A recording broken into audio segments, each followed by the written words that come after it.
Our Key High Coach Conversation brought to you by New Albin Savings Bank. We're with Chad Winters, head coach of the Key Hawks. And Chad, a 55-14 win over West Central last Friday night in the home opener. What you take away? What were you most pleased with from your team's performance last week?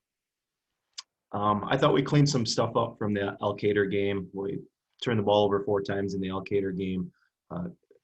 We're able to successfully navigate that. Pretty much penalty-free. I think we had 1 pre-snap penalty. We always preach that. Take care of what you can take care of before the snap. No illegal motions, no encroachments.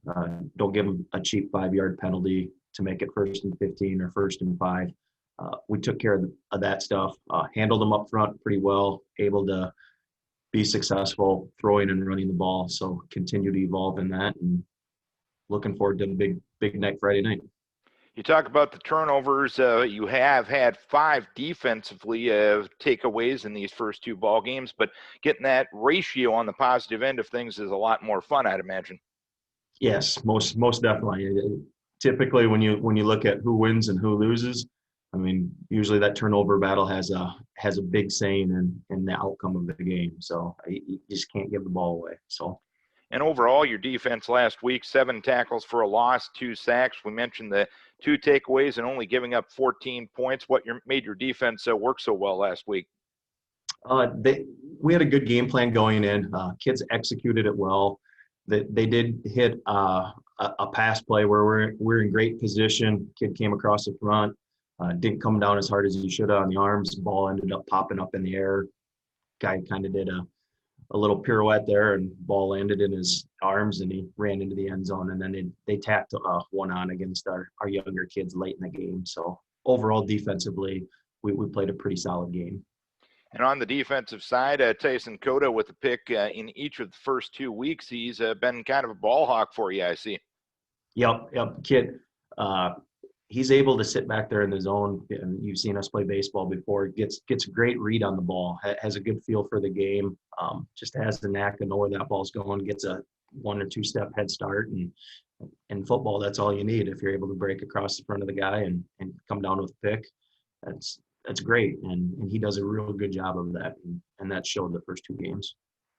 Offensively, you ran the ball for 267 yards and 5.7 yards per rush last week. That means your offensive line was working pretty well. How much improvement did they make from week 1 to week 2? I thought we got off the ball a lot better Friday night than what we did against Alcater. We're just a little bit slow that first week. Things picked up. Still have stuff to clean up. We talked about it on Saturday morning, where we did fly off the ball pretty well, but we didn't maintain blocks long enough. Missed a few that we just can't miss as we go forward in our schedule. And many people talk about offensive balance between the run and the pass. Sometimes I think it's establishing multiple threats offensively. In that 267 yards, you had 4 guys rush for over 50 yards and 4 guys score touchdowns. Is part of balanced football making sure that there's a lot of guys defenses have to pay attention to? Yeah, most definitely. And the other side of that is, I mean, you're week 2. You give a kid 25, 30 carries that first game. Is he going to be there come playoff time when you really need him? So we try to balance that out the best we can.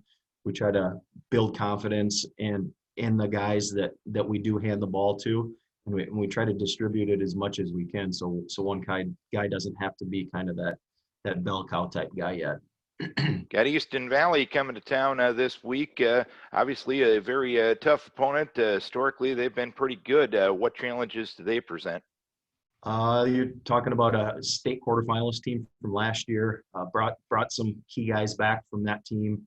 Was able to talk to a coach that played them in the first 2 weeks, and he's under the impression that they're just as good, if not a touch better than what they were last year. Multiple looks offensively they give you. They have the ability to run the ball with a couple solid backs. They spread you out. They'll go trips. They'll go twin receivers both sides, some spread stuff. They just throw everything at you, and it's a tough defensive prep. Guys have got a good start on it these first two days in practice. We think we got a good feel for our rotations and what we're trying to do. But you still got to show up and you got to stop them, and not just the run, but the pass and and the quarterback has the ability to scramble too. So that always poses another problem.